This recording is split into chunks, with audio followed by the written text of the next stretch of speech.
Are you doing extensions by the way? Are you doing Via? I'm doing extensions. Oh, you're doing extensions? Okay. Yeah. I don't remember what you sent me. Is they like an almond shape? Yeah, I love that almonds. Yeah. I've kind of got a stiletto going on. Yeah, I do love a stiletto. I do love a stiletto as well, but I feel like I'm getting into like more natural looking nails. Everything. Oh, okay. So yeah. Nails. It started last year, like when I said no more frontals.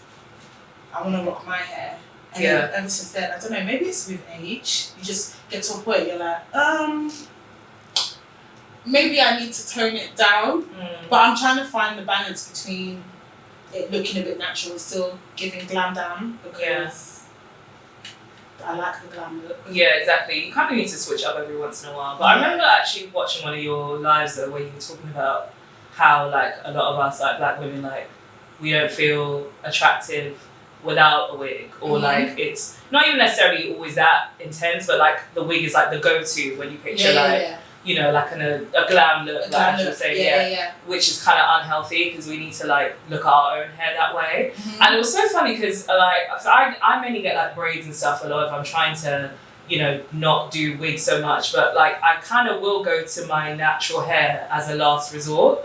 So I was kind of like, I never thought that I felt like that about myself, but I can see what she's saying, like in a way, like because I like, for example, when I see you on your natural hair journey, I just think I could never do that, but it's only because right now I'm growing my hair and my hair is really short. I know what happened to it, but like a couple years ago I was taking out my braids and I don't know what happened since then, but like I just took them out and it was just mad short and like uneven as well. Yeah, that's what I thought, but I was like, how did I do it without noticing? Because you would have seen it in the braids. So sometimes I think, like, did it damage my hair in some way? But it being uneven made me think that had something to do with it.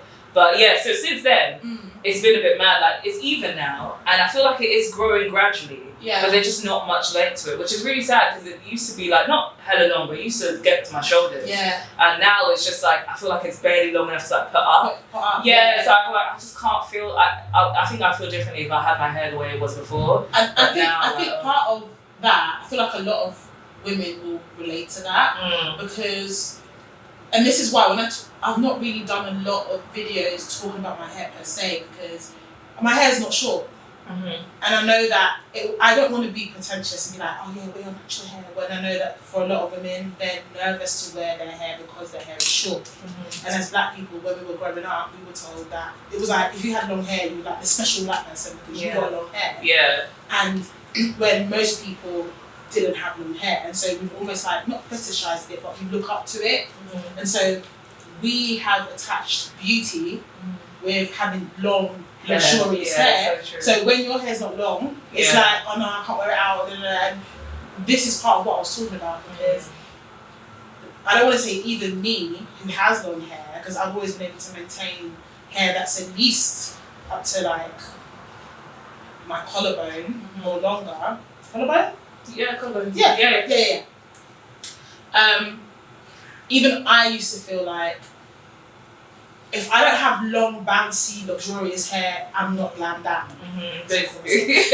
love that. Glammed out. So I was like, you need to get over that. Like, you need to be able to. Because short hair can be gorgeous as well. Like, we know that, so I don't know why like Shia. Yeah. Oh my god, she looks amazing since she cut her hair. Like, I love that. When I first saw it, I was like, yes. And this is what other black women need to see. In that you can still be glam. I am thinking about that, to be fair. Whether your hair is a skin fade or it's long or whatever, you should still feel celebrate your hair in some way. And not feel like, oh, it's my birthday, I need to get a long wig or whatever. Because with me, it got so bad that I couldn't even wear braids and feel. So the braids I'm wearing now, I feel beautiful with them.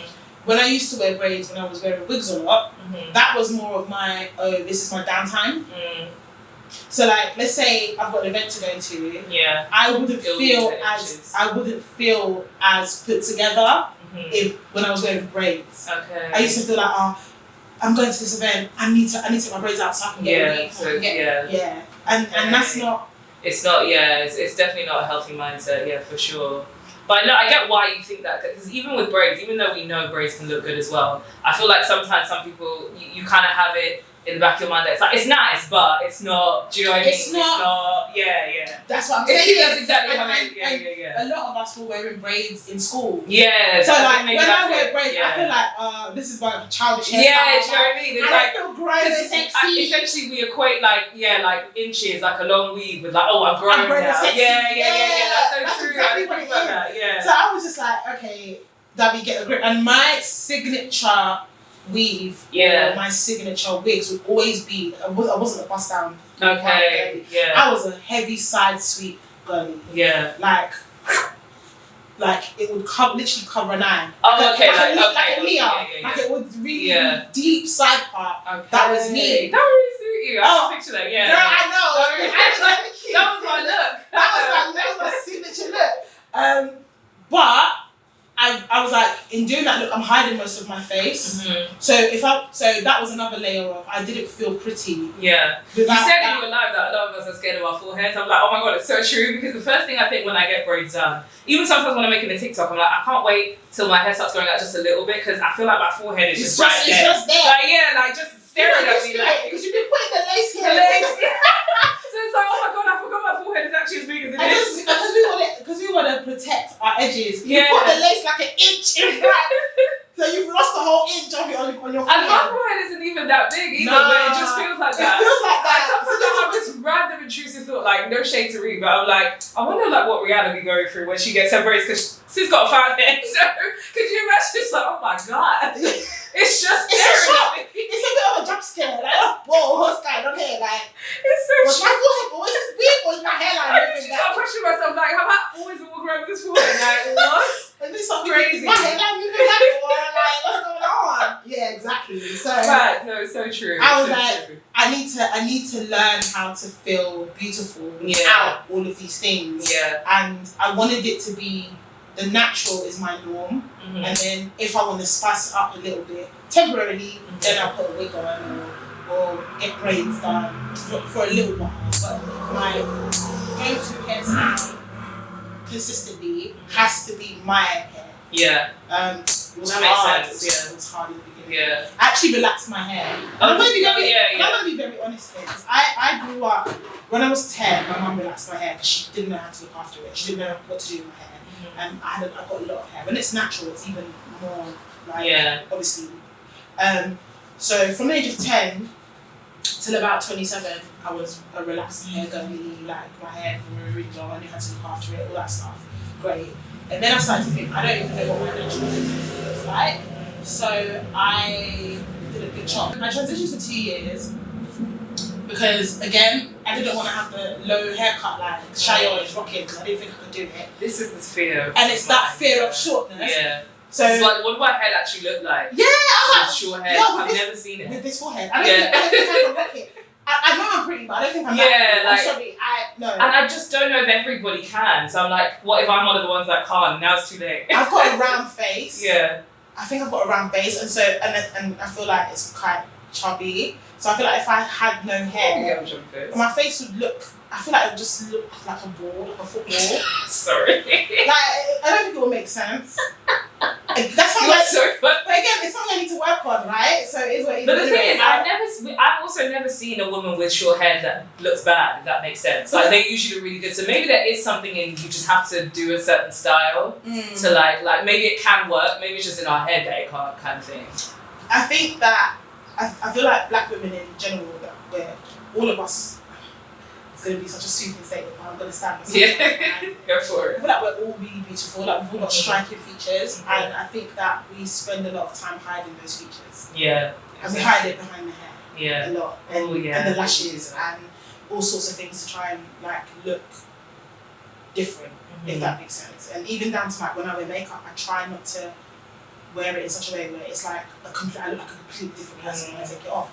It's supposed to enhance what I've already got. It's supposed to make it look completely different. Yeah. It's probably the reason why, as much as I thought about getting a BBL, I didn't get one. Because I was like, really? I never knew that. Yeah, I thought about it. Because I ain't got no hips. Like, what? I had a friend that was really, really serious about getting it. Like, she had money saved up and everything, and I had a friend like just fully convinced her in the end not to do it, which I'm so happy with. Yeah. But like, it surprised me, like, and now you're the second person I've met that was like, yeah, like I really want to get done. It surprised me that there were women in the UK that were really like committed. But then now I see more influencers and stuff getting it done. I'm like, wow, I guess it is a thing. I was gonna get over here as well. Because, and this is another thing, I think because we're sexualized from such a young age, and there's that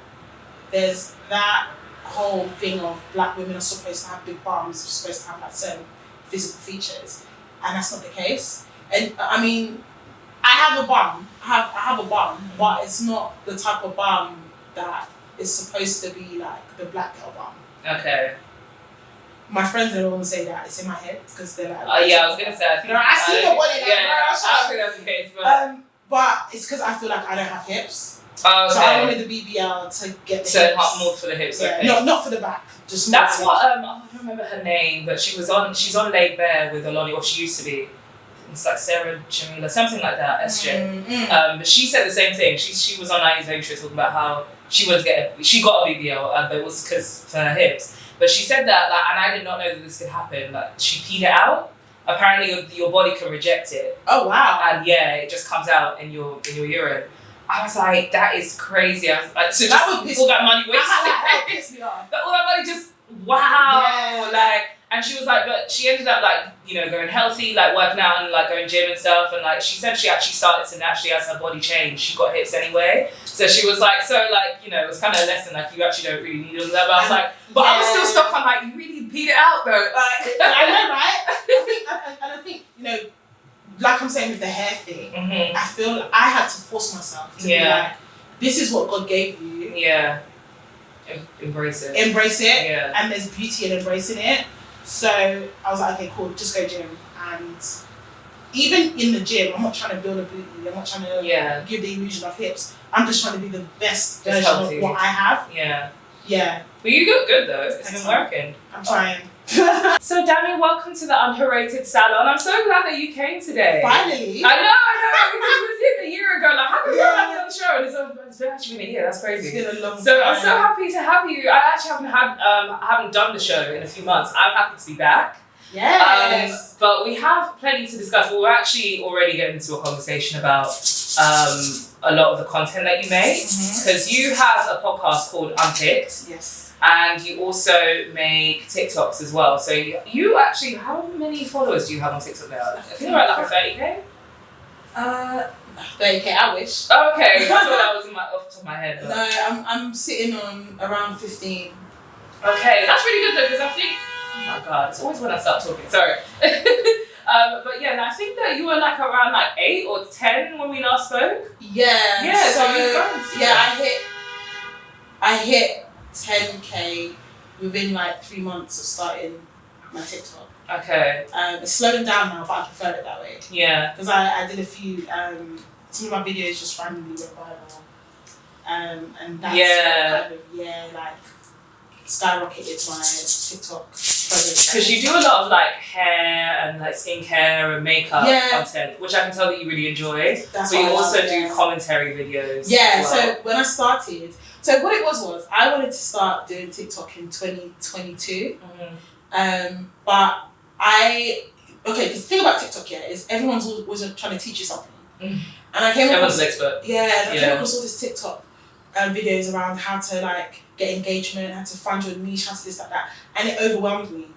So it stifled me. So it made me feel like I do want to do this. I do want to start content creating because I have a creative flair.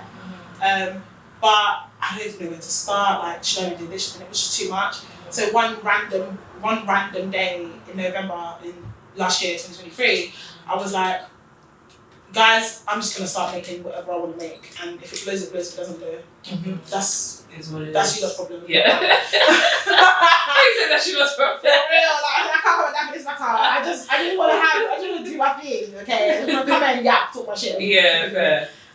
So I said to myself, every day you have to post a video. And are you doing the podcast at this point? Because I've been doing the podcast at that point for about 2 years. Okay. I wanted something of my own. Because the podcast I have a co-host. Yeah. So I was like, I want something of my own where I can talk my shit, and that's that. So every day I would just talk about something. There's always something popping up on X. Oh my God, that threw me. I've never met anyone that's called their X. I normally say X formerly Twitter. What is that? One thing I'm like, I saw this X formerly Twitter. I normally say X formerly Twitter. Elon Musk will be happy that somebody's calling it X, child. I'm trying to become a rapper. Like, she's like, I'm gonna respect. I'm gonna respect, right? Sorry, keep going. No, but for real. So like, there's always some sort of discourse. So I would see something and be like, okay, what do I think about it? And then I'd just post a video of me yapping. And of course, when you're talking about topics that everyone else is talking about, if you say, just brings out the crazy. Yeah, it brings out the crazies. And not that I'm intentionally controversial. I just don't give a heck. I don't even think that your takes are that controversial. Like, because I was listening to the latest episode of Unpicked, and you were speaking on your videos that you, where basically you were speaking on the whole Chioma and Davide situation. And your opinion was very much a popular opinion, I felt. Like, it was very much like, that's not a win, because it's not a win. It's not. To be honest, I was surprised because I thought they were married already. So I was kind of like, you were putting up with all this stuff with your husband? That's crazy. But Godspeed, I guess. Right. So when I saw your video, I was like, well, yeah, obviously, period. Like, so to see like, and I saw that you mentioned like you did a video where you were like kind of like joking at the backlash. But it wasn't until I listened to that episode of Unpicked where you said that like the Nigerian shade rooms and stuff had taken your video, and I was like, yo, is it that serious? Because it's not even a hot take. Like, it's not the first time it's happened to me, because back in December, late December last year, I made a video about being British born Nigerian. And it was off the back of, you know, when Adiola, and Madam Joyce, they went to Nigeria, and Adiola did the whole all throughout her videos while she's in Nigeria. Adiola does that sometimes though. Yeah. She's done it before, and you know, on Twitter, for me, X for me, Twitter, I saw like the Nigerians on that app are so toxic. They're so and mean. People were like, they were the ones that were like, oh, you know, she's not speaking it properly, she sounds funny, these in it people, these just comes in it. And I was like, oh, now they're gonna start acting like they're Nigerian. They act like they're Nigerian in December. They were saying all sorts of things. They are Nigerian. And I was thinking to myself, nah, I've had enough of this, because as someone who they will always have a problem. As someone that was born here, and my Yoruba sounds British. Obviously. I can understand it, but when I speak it sounds wrong. Exactly. And I got irritated because I hear this, I've been hearing this all my life. Like, when I'm in Nigeria, people are like, oh, we can tell you're not from here. They treat, like, they welcome you, but they make it clear that you're not one of us. I'm surprised that you see that in real life. I would think in real life people would be more like, oh, she's trying. Like, one thing about me, I'm not going to say something if it's not really the truth. So, and that's I just stand on that. I don't ever create stuff to cause havoc. I'm saying my truth. So I came on TikTok and I was like, off the back of this video, like, of what Adela's going through, this is how I feel about it. And actually, this is what you lot need to understand, is that we don't fit in here in the UK because of microaggressions, racism, blah, blah, blah. Like, little ways, people that are from the UK let you know that you're not really from here. And then when we go home, when you point out things like, oh, we're not saying it right, or you label us as in-it people, it's not, it doesn't make us feel like we're part of you lot here. And we didn't choose to be born in the UK. Like, I didn't choose to be from here. It's just, that's just my reality. So why don't you encourage us? It's worse because they then encourage other people that speak our language, but they don't encourage us that try. Really? Yeah. As in people that are not Nigerian. No, so like Nigerians, like when a Caucasian person is seen to be embracing our culture, so strange. They take it like, oh my god, wow, mad impressed, mad encouraging. When we do it, they mock us because they have an expectation that we should already be able to do it. But why would I? I've never lived in Nigeria. I wasn't brought up there. I was brought up here, and the first language you speak in the UK is English. So it's of course it's going to sound different. Exactly. And that was the point I was making. So that video blew up. That video blew up. Bitch. Yeah, that video blew up. Thank you. That's fine, thanks. And all the Nigerian blogs took it and started reposting it, resharing it. That sounds like a slow news day, boy. Girl. Because, like, why is it even I think what it is because it blew up on TikTok overnight. I guess because they're in Nigeria. I think, it's that. And also it was a hot topic at the time because of that. And also because the video blew up. I'm talking like overnight, it hit like something like 50k views. And then within a week, I was on 1 million views, like crazy likes. So I think obviously for them, they saw, oh, it's a video about Nigeria, from Nigeria. Yeah, makes sense. It's gone viral. Yeah. Let's post it because it's a talking point. They're like the shade bars. Yeah, exactly how they would hear. Yeah. So that opened me up to a lot of like mean DMs, people messaging me, saying all sorts of things, and I was just like, this is a lot. I can't. That's the part that's crazy. Like, it's one thing to like write a fleeting comment that you're not really thinking about on a video that you're just, but to like take the time to DM that person like over an opinion that you don't agree with about something that literally doesn't matter. It doesn't matter. Like, it's like they take it so personally, and I feel like there's this culture with Nigerians actually, particularly, where if they think you're wrong, they feel like they have to correct you, and so I understand that because I know that's part of my culture, and so they felt so strongly about what I was saying that they felt like they needed to correct me. And the same thing happened with the sharing the video thing, but it was worse because now I was getting deference. People were going from my TikTok to my. Chioma and Davido, whose wedding you're not even invited to, you know. That's why I made that video saying you lot are defending it as if they're gonna give you part of the bride price. That's part of the wedding party, exactly. Like, because I don't understand. like you're about to get caught. Like some girl went on my Instagram. She went through my pictures and started commenting on all of my pictures. Oh, look at this girl. She thinks that she's this. Does she think that the video would choose her? I think, babes, Chioma's pretty, but I'm pretty as well. Like exactly. Like, you're right. Disrespect me. Like, that's so especially if I go dumb. on your profile, you're not cute yourself. Do not And they talk about never me. are. I'm just saying. Yeah. It's always those people that's like, you have the nerve. Yeah.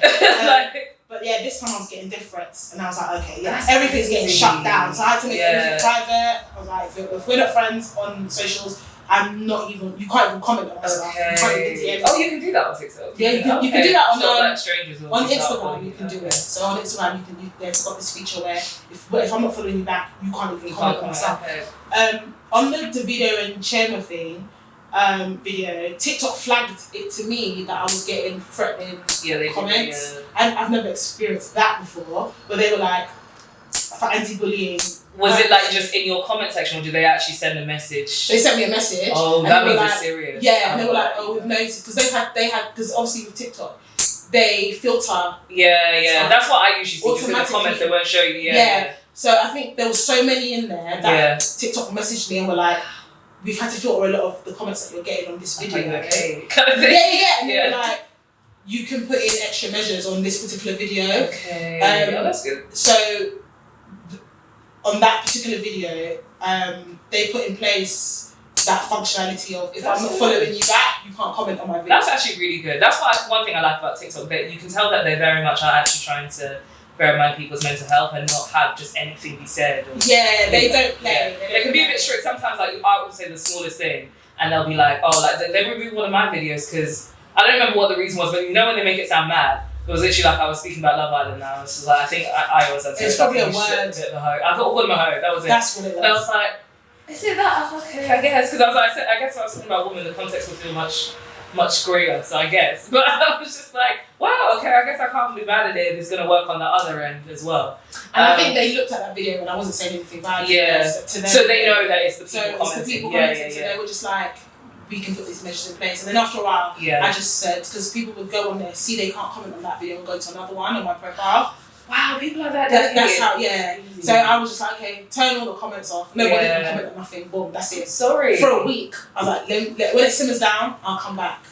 I was gonna ask, does it kind of put you off, like seeing that reaction? Because I'm not gonna lie, I haven't even had it anywhere on that level, I don't think, with you. But it does kind of like, make me a little bit when you do get those moments where like I said the lightest thing about like it wasn't even like what's the word? Controversial. Yeah. Like, do you know what I mean? Like it's what I would think most people would think, but because you don't agree, all you in the comments attacking you kind of thing. Yeah. And sometimes it does make me feel like, not that I don't want to do it, but it kind of almost makes me extra cautious when I'm making content. Like I realize I have this habit now of like over explaining myself or like, just trying to over explaining myself, and then I'm actually saying a whole lot of nothing because I'm trying so bad to be like, it's not that bad because I'm backing it up with this and this. And like, you actually can't make content like that. You just have to say what you think. And after a while, you can't be too PC because then the point that needs to be made gets lost. Exactly. But no, you're right. So I have a podcast where I speak and I always say on my podcast, I'm always like, this is this podcast is my domain. This is my space. I'm gonna say what the hell I want in this space. If you don't like it, you can click off. Yeah. Like, I'm not hungry for followers. It's fine. But on TikTok, I've learned that I can't take that same approach. Okay. So you would have noticed that I do still do talking videos, but I'm very picky on what I decide to talk on. And I show more of my interests, which is hair, makeup. Yeah, I have noticed that lately. So I'll dip in and do a few talking videos here and there about things.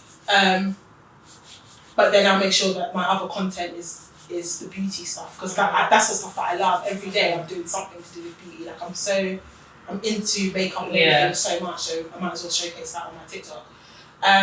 And then more recently I made the conscious decision that I will still do yapping videos, but I'm only going to do yapping videos on topics that pertain to women. Oh, okay. I'm going to, when it comes to like anything to do with like outside of our sphere, I can leave that for the podcast. Because my co-host is a guy. Yeah. So we can talk about those things over there. But on my TikTok, I want it to be for girls. Okay, I like that. So almost be more personal and lifestyle as opposed to it's social commentary. I'm still going to do social commentary, but it'll be on stuff that the girls care about. For example, when Aloni announced that she was no longer engaged, I did a video on that talking about like why are people coming for her. People are saying I honestly feel so bad for Aloni sometimes because it feels like she can't do a damn thing. Right. And I was like, listen, as girls, what she did was like, she's a good example of what you should do. Like, marriage is such a big thing. Who you choose to marry, it can completely change the trajectory of your life. So if you're not happy pre-marriage, then you should be considering, do I really want to do this? Like, don't just do it because it's going to look good on the gram and, you know, this is your life. Like, you're sharing your life with somebody. This is your life. Like, let's not play about it. So it's still me yapping, giving my opinion on something, but it needs to be something that's going to be gratifying for the girls. Otherwise, I don't want to do it. Has that stemmed from like how this Chioma and Davido situation blew up, or is it just more forced you to think about what type of content you want to make? When I first started doing my TikTok, that was always the intention, to do content for women, like-minded women like me, and talk about topics that we would care about. Because we love gist, girls like gist, we do. and guys get into it, but why are you in women's business? Yeah, basically. That's what I was thinking, So like, why is she? I don't know. I can't use words to convey it. Yeah. Like, why are you here? So if you look at my more earlier videos, my yapping videos, I was talking about things that the girls would want to talk about, and then I started to deviate and talk about more wider things. But I've been bitten on those topics. So now I'm like, I don't want to do that. I don't need to talk about those things. On TikTok. So the Davido and Chioma thing kind of solidified that for me. Like, you know what? It's not even worth it because it's not worth it. Like, my piece comes first, and actually, I don't even care that much about stuff that.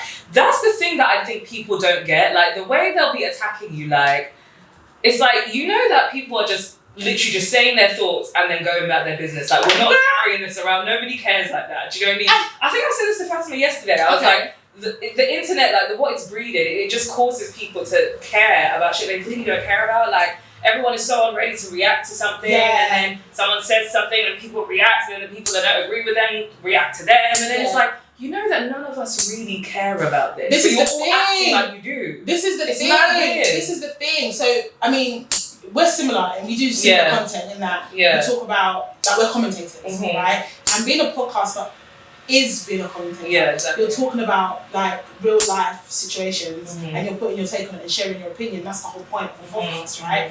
Unless you're doing an educational one, but that's not our genre. And I think what people don't realise is it's not overly curated content. It's not content where you sit, I mean, you do set up a camera, you set up lights, but it's not one where you're like, the editing's got to be this, you've got to do all these weird and wonderful graphics, It's not like that, they're just talking. Our talent is our ability to conversate. So more time, I will have a thought into my mind. I'll be like, oh, this is my opinion on something. I'll just put my camera on and swing it around. Film it. There's no retakes. Film it in one shot. Cut out all the. Literally, the pauses and within 20 minutes, the video's edited. Post it. There's no. And then after that. And it is what it is. It's out there. It's in the world. It's not something that I've sat down and like today I'm going to talk about. Like, it's not something you plan. Exactly. You might have a vague idea of what you want to, like the topic you're going to touch, and you know what your opinion is, but it's not overly like planned. And I think people think that when you do social commentary, you care so deeply about this. That it's like, wow, I've been having sleepless nights about how I'm gonna... about. It's the talking that I care about, but it could be about anything. Exactly. It's in front of us, but you don't care. Exactly. And I know that my talent is I'm very good at conveying things in a certain type of way. Like I know that even the wording that I choose is kind of what makes the topic kind of hit. And the way I speak as well, it's very much like, if it's an opinion you don't agree with, you're gonna feel attacked. But that's just how I speak.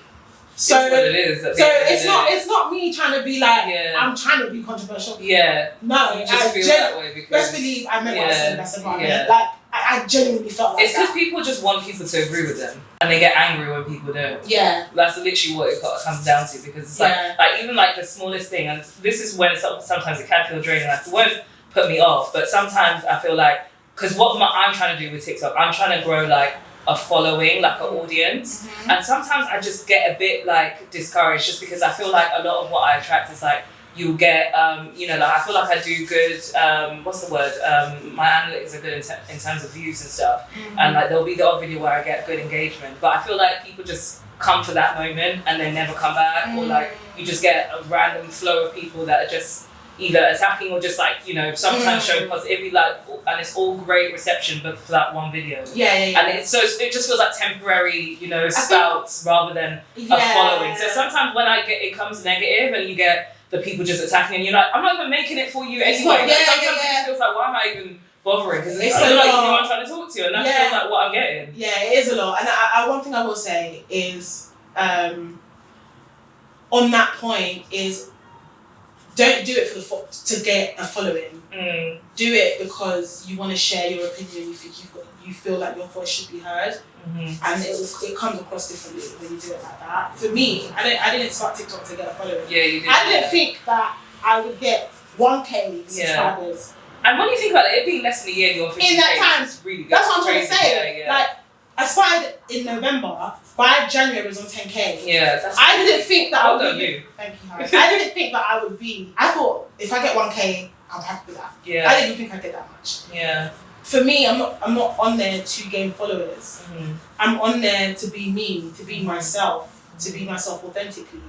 When people see that, if they relate to it, they'll follow me, and that's how you build the community.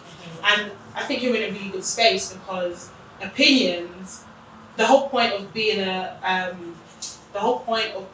a social commentator is you're giving a platform or a space for people to discuss their opinions. You don't have to agree with me, but let's have a discussion about it. Exactly. You might actually even change my opinion. Like, I was going to say something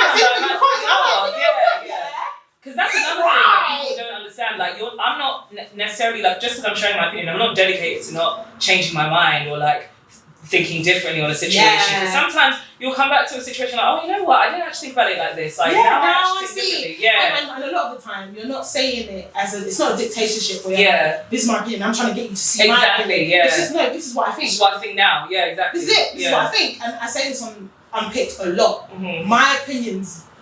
Like from when I reckon if I go back to the earlier episodes on Unpicked and look at some of the things you talk about, I probably 100%. I probably have a different perception. You change your opinion massively on certain things. So like it's not. I think people think that when people do the content we do, that we're there to try and like get them to agree with us, get them to have the same opinion as us, and it's our opinion or nothing. No. It's just me sharing my exactly. If you want. Respectfully share yours. If you disrespect me, I disrespect you back. You asked for it.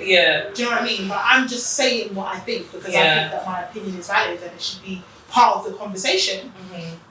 And I think when you approach it like that, that's where the community comes in. Because it's not I'm trying to tell you and I'm right or wrong. It's okay, I hear you. And even when people don't agree with me in the comments, I still engage with them. But I don't always defend my point. I'm like, I hear you, but as much as you're saying that, I still think what I think. Yeah, exactly. And likewise, if you say something and it's like, oh, actually, and then I'll say it in the comments. When I reply to you in the comments, I'm like, oh, actually, exactly. You send a reply to that comment, be like, because that cultivates that back and forth conversation, and that's where the community comes in. I think people have a negative perception of podcasters and They people do. that do The social slightest commentary. thing is like, oh, ban all the podcasts. It's like, you actually don't have to listen. Like, you don't have to be here. Like, Oh it's my that God, I serious. say it all the time. It's not that serious. You know what? You could have swiped up, you know. It's as in, if Because you sometimes really don't agree or you don't like, you just don't watch it. you know that when people are like, why do you care so much? Why are you taking privacy off someone else's headache? I get that quite a lot. And I'm like, you're in my comment section doing that right now, though. Thank you. Thank you. God bless you. Make it make sense. But I'm like, what, you two, are you not taking privacy Are you not right for my now? headache? Just taking your paracetamol for apparently me? my headache. Yeah. Did I ask you to be here? No. If you didn't like what I said, you could have scrolled, you know. No one asked you to comment. And then I've done stuff like, for me, I will delete your comment. If it's too disrespectful, I will delete it. Yeah. I will block you. I'll do that. All of that I just block. You deleted me. This is my platform. This is. I don't even know. Hold on. No, you deleted me. People are funny. Wait. This is my video, you know. I know TikTok is for the masses, but this video is mine. Oh my God. So that comment section is mine. If I don't want your comment there, if I don't want your comment there, I have every right to remove it. This is my content. Exactly. Are you okay? If you want to talk a shit, talk it on your TikTok. Exactly. Make your own video. Jeez. Oh my God. People are hilarious. Nah, people take it too. Social media has gotten us in a weird place because even to the point where sometimes making like Love Island content is draining because I swear, one of these days, one of my ideas is that I really want to do a documentary on stan culture, and when I do get around to it, I can't wait because these people need to be studied. Like, I can't fathom this behavior. Like, it's one thing to be a stan for like a celebrity, a singer who you really like for their music. Like, I understand how music or, you know, watching someone on TV for years or whatever can have, you know, not make you crazy, but, you know, I can understand having that kind of I can't lie. I get it. Like, I don't. The way I love Beyonce, I can't lie that like I don't get it. Like, to some extent. I don't get it at all. I love Beyonce. The healthy appreciation, not stan. This girl, sorry to be crude, but this girl uses the toilet the same way you use the toilet. Oh, Beyonce, For real, let's be real here. Like, we're all human. Like, what? Why do you care so much? Yeah. This person doesn't know. Now, when it goes into standard, they don't know you. They don't know you and they don't care about you. At all. And so why are you putting in hours and this is and doing all this online activity? And that's the point I made on the Chioma video because you lot are dying on the line with this guy. He doesn't know that you exist. He doesn't even know that you exist. And also, if you really like someone, sorry, because I know we're back to that video, but if you really like someone, like if this is all in defense of Chioma, would you want this for her? Like, is this a situation that you would want for her? But to be honest, some of them really want that situation. Wow. You got themselves. Yeah, you got to think of the context. Like, in some people, class is not the same. Like, the internet makes us all think we're all the same, but we're not. People are coming from different lives, different backgrounds. People have different stories, different contexts. Some people they're on the internet and they're living in scarcity. So to them, Chioma marrying a really rich man is goals. Who cares he cheats? Do you know he's a billionaire? He comes from a billionaire family. Big family, yeah. He's got loads of connections. She's in on that crowd now. If I could have that, I would take it. There's some of us that are like, there's no amount of money that can sell that sort of disrespect. We come from a place where we're not living in scarcity. I'm not a billionaire. My family are not billionaires, fair enough. But my family are a big family in Nigeria, but we're not Davido level. So for me, I'm content with the level of lifestyle that I have because I'm not living in scarcity. So I don't have that mind. It's not that deep. I can be like myself. Yeah. Whereas if you've lived in scarcity, then it's like, like I need to do whatever I can, and I will take whatever I can to get out. Which makes sense. So I don't feel. So I feel like I kind of get their mindset when they're like Chioma Wando because he's got money. I don't agree with it because I don't need a man's money for me to be okay. And actually, I don't need my man to be a billionaire. Don't get me wrong. I want my man to spend money on me. I want my man to have money. All that, But not to the extent where I'm going to close my eyes to him disrespecting me, potentially bringing home diseases, women coming out of the woodwork every quarter of the year saying that they're having a baby with my man. And I feel like most of those women that do that, even when you are living in scarcity, they never really are happy. No. Like, it's never like, you know what, it's fine. Like, I can actually ignore it and live a happy life. Like, I think they think they can do it in theory, but it is really like, you're basically like selling yourself short every day in your own marriage, you know? Like, it's not easy to do. And this was my point in the video, because I made a statement that triggered the Nigerians because they don't like, it's almost like a curse, where I said it will never be well with her. And what I was talking about was her mental health. Yeah. Like, she might be happy to have the most latest designer, this, that, be flown out here, there, meeting all these famous people, going to all these like high-end events, rubbing shoulders with the elite. But inside, it will not be well with her because she has no peace in her marriage, and that was the point I was trying to make without me over-explaining. I shouldn't have to explain that to you. Yeah. It should be obvious. That should be obvious. It should be obvious to you that what I'm saying is, on the outside, it will be well with her, but internally, it won't be. No woman is comfortable. Yeah. No woman is comfortable. It's never ever something that looks like my man is worth it. Yeah. No. It's not. Unless you are doing your own thing, you've got your own vices. Yeah. You're never 100% okay with it. Let's not lie to ourselves. Unless it's not a love marriage at all. You. Unless it's actually like a business arrangement. And this is what I'm saying. That's the only way I think that you can be content. And that's why I not said. tie that person that way. Exactly, and that's why I said in the video. Unless she's got her own thing going on. Yeah, exactly. That, her own side of it. Exactly. Sorry, you guys. It's hot in here. So we had to put a fan on. So I'm sorry. I hope it doesn't obstruct the sound too much, but. It's our lives right now. We've got to think of them.